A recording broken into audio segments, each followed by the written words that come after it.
Good morning guys. और एक और जो हफ्ता है वो खत्म हुआ है प्रीमियर लीग फुटबॉल में। टाइटल रेस जो है बहुत ज्यादा एक्साइटिंग हो गई है। तो सबसे पहले तो आप सबको गुड मॉर्निंग बहुत बहुत। और नया हफ्ता स्टार्ट हुआ है तो एक नई एनर्जी के साथ आप इस हफ्ते को अप्रोच करें और थोड़ा सा पॉजिटिविटी के साथ जो है आप बढ़े और आज का दिन आप सबका मंगलमय हो। लेकिन एक फैन बेस जिसकी शायद ये गुड मॉर्निंग नहीं होगी, चेल्सी फैन बेस की तो बात नहीं करेंगे बिकॉज अब तो हमको पता ही है कि क्या होता है हर मैच के बाद। लेकिन डेफिनेटली एक जो फैन बेस डिसअपॉइंट होगा कल के रिजल्ट के बाद वो है आर्सेनल। बिकॉज लगातार दूसरे हफ्ते आर्सेनल ने एक 2-0 की लीड को गंवाया है। पिछले हफ्ते लिवरपूल के अगेंस्ट 2-0 से लीड करके आर्सेनल ने वो मैच ड्रॉ खेला 2-2 के स्कोर से। और कल वेस्ट हैम के अगेंस्ट फिर से आर्सेनल ने एक 2-0 की जो लीड थी उसको कहीं ना कहीं मैं कहूंगा जाने दिया अपने हाथों से। और डिसअपॉइंटेड होंगे जिस तरीके से मैच पैन आउट हुआ।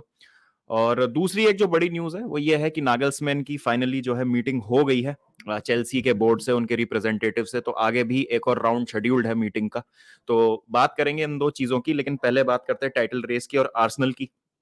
तो क्या हुआ एक्चुअली कल? तो जैसा आप देखा ही होगा आप सबने मैच में, एक कंफर्टेबल जो मैच चल रहा था आर्सेनल के लिए। मुझे लगा था कि एक स्मैशिंग होगी जिस तरीके से वो खेल रहे थे, बहुत ही वन साइडेड मैच चल रहा था। लेकिन एक गलती करते हैं थॉमस पार्टे और वहां पर सईद बेनरामा को पेनल्टी कन्वर्ट करने का मौका मिल जाता है वेस्ट हैम के लिए। आई थिंक गलती खुद की आर्सेनल की है वहां पर, जिस तरीके से उन्होंने वहां पर मौका दिया वेस्ट हैम को गेम में वापस आने का।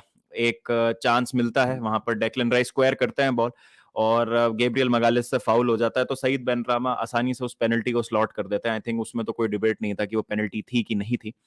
उसके बाद बुकायो साका को मौका मिलता है फिर से अपनी 2 गोल लीड को रिस्टोर करने का आर्सेनल के लिए। लेकिन अगेन जैसे मोहम्मद साला को हमने देखा था लास्ट वीक एक क्रूशल मोमेंट पे उन्होंने पेनल्टी मिस कर दी थी लिवरपूल के लिए, उसी तरीके से हमने देखा कल की बुकायो साका ने एक पेनल्टी मिस कर दी और उसके जस्ट बाद थोड़ी देर के बाद ही 1-2 मिनट के बाद ही जैरेड बोवन ने इक्वलाइज कर दिया वेस्ट हैम के लिए। अब यहां पर एक जो चीज है मैं आर्सेनल के लिए बोलता आया हूं इस सीजन की, एक बहुत यंग टीम है, एक बहुत एक्साइटिंग टीम है, लेकिन इस टीम में कहीं ना कहीं एक्सपीरियंस की कमी है, उन प्लेयर्स की कमी है जिन्होंने या जिनके पास एक्सपीरियंस नहीं है अभी बहुत ज्यादा ट्रॉफीज जीतने का, या उस क्रंच टाइम पीरियड को मैनेज करने का जिसमें आप एक्चुअली में एक टाइटल रेस में जाते हैं।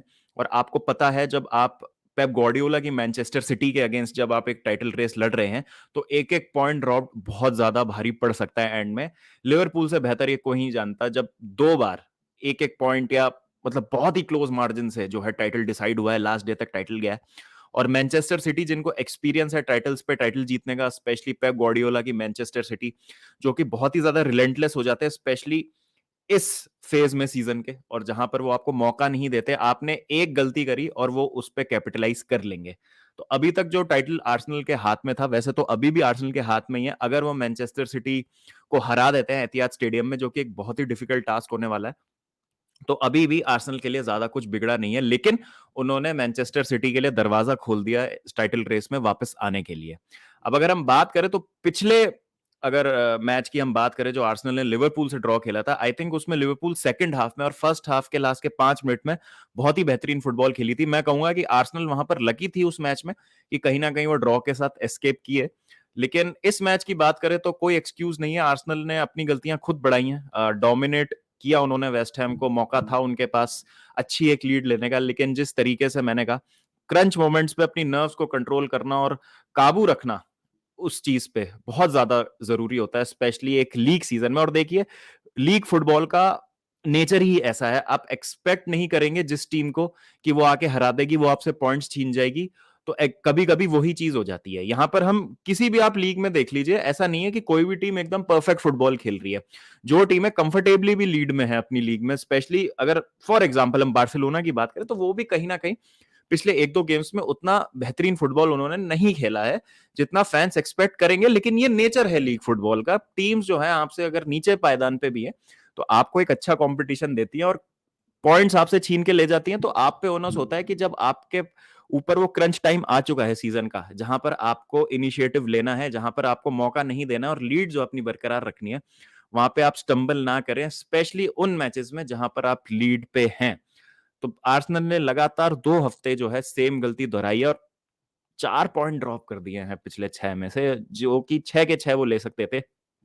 एक पॉइंट पे बहुत ज्यादा कंफर्टेबल लग रहे थे। तो क्या नर्व्स जो है वो आ चुकी हैं, थोड़ा सा टीम नर्वस हो रही है, थोड़ी सी एक्सपीरियंस की कमी दिख रही है यहाँ पर, और क्या यहाँ पर एक कामनेस लाने की जरूरत वापस से मिकेल आर्टेटा को, क्या यहाँ पर ग्रुप को एकजुट करने की जरूरत, बिकॉज आखिरी के जो भी 7-8 मैचेस बचे हैं उसमें आर्सेनल को बहुत ज्यादा अब संभल के चलना पड़ेगा।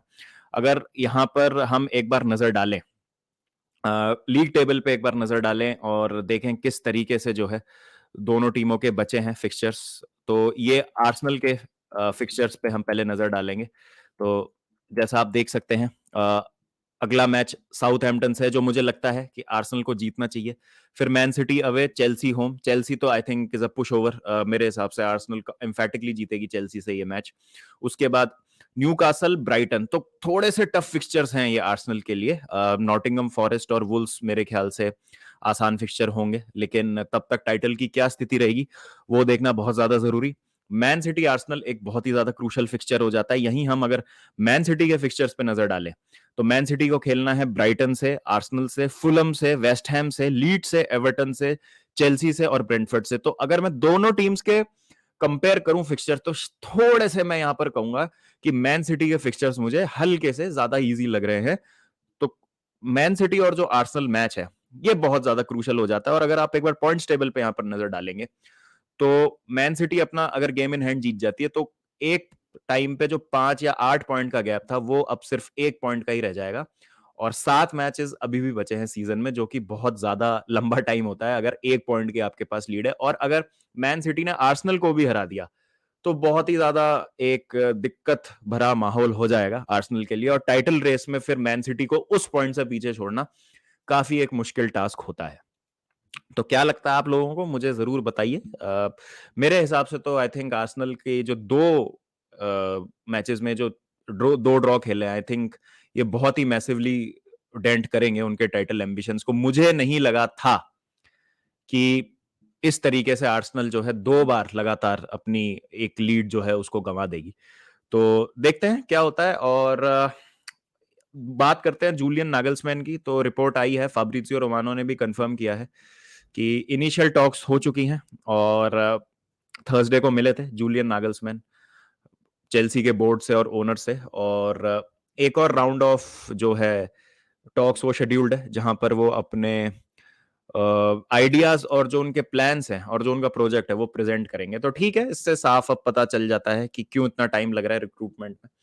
ओनर्स जो है थोड़ा सा लुइस एनरिके की तरफ इंक्लाइंड थे, लेकिन जो टेक्निकल डायरेक्टर्स वगैरह हैं और जो बाकी के लोग हैं बोर्ड में वो चाहते हैं कि जूलियन नागल्समैन आए। तो ठीक है, अपना टाइम ले रहे हैं। और जैसा मैंने पिछले बार भी बोला था कि कुछ बचा नहीं है अब इस सीजन में, और अगर बोर्ड को लेना है सही डिसीजन तो ले ले। मैं तो बस चाहता हूं कि एज अ चेल्सी फैन की ये सीजन जल्दी खत्म हो और जो भी मैनेजरियल अपॉइंटमेंट है उसको जल्दी अनाउंस किया जाए, जिससे थोड़ा सा काम डाउन हो fan base. Even if it's Luis Enrique और नागल्समैन, फर्क नहीं पड़ता, जो भी मैनेजर आ रहा है जल्दी आए। एक जो चीज मुझे थोड़ी सी खराब लगी थी वो ये सुन के लगी थी कि लुइस एनरिके रेडी थे और वो लेना चाह रहे थे, बहुत ज्यादा एक्साइटेड थे वो उस जॉब के लिए, और वो चाह रहे थे कि रियल मैड्रिड वाला मैच उनको दिया जाए और he wanted a shot at real Madrid. और लैम्पार्ड के इंटरिम अपॉइंटमेंट से वो थोड़ा नाखुश है। तो वो सुन के मुझे थोड़ा सा दुख हुआ कि यार अगर लुइस एनरिके पे उस टाइम डिसीजन ले लिया जाता तो शायद हमारी परफॉर्मेंस बेहतर हो सकती थी at the end of the season. लेकिन ठीक है, अगर ओनर्स को और बोर्ड के बाकी मेंबर्स को लगता है कि थोड़ा सा हमको और जो है एक एग्जॉस्टिव प्रोसेस फॉलो करना है और बहुत सारी चीजों को बारीकियों से देख के फिर अपना नेक्स्ट मैनेजरियल अपॉइंटमेंट करना है, तो ठीक है, अब इसमें हमारे पास इंतजार करने के अलावा कोई चारा नहीं है। बस ये है जो भी करना है इस महीने के एंड तक फाइनलाइज हो जाए, या मैक्स टू मैक्स मई के एंड तक, सीजन एंड तक मैनेजर हमको पता चल जाए कौन आ रहा है, जिससे वो काम पे जल्दी से जल्दी लगे।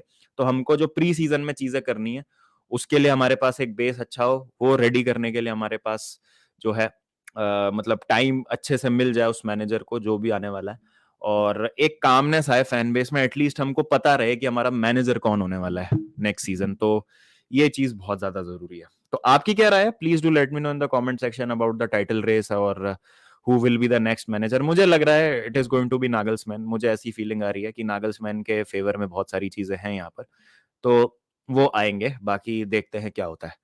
तो चलिए फिर मिलते हैं आपसे शाम को देखते हैं, बात-वात करते हैं कुछ लाइव रियल मैड्रिड चेल्सी की ही करेंगे, वैसे तो कुछ फ़ायदा है नहीं उसके बारे में बात करने के लिए, बट स्टिल थोड़ा-सा कुछ मज़ा करेंगे, हँसी-मज़ाक चलते रहना चाहिए।